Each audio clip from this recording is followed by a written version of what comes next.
So dito pala to sa Handorf. Ang ganda ng mga puno. Oh, wow. Ay, nasa road trip nga pala tayo ngayon. At nandito na tayo sa Handorf. So, eto nga pala yung mga trees dito. Ang gaganda. Oh, wow.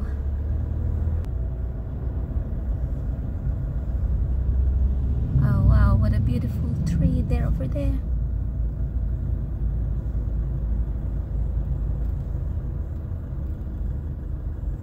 Beautiful autumn color.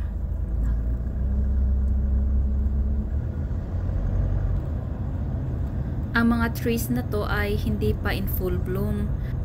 Kaya may nakikita pa tayong green trees.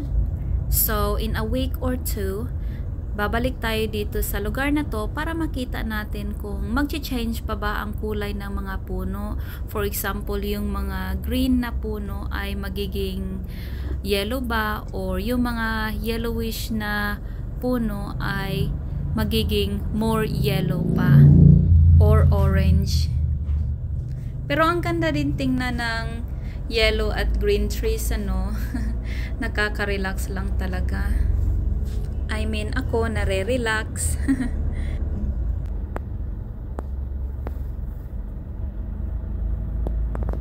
So dito pala to sa Handorf. Ang ganda ng mga puno. Oh, wow. Grabe, nakaka-relax tingnan ng mga trees. Ayan o, red tree. Wow, different color of tree.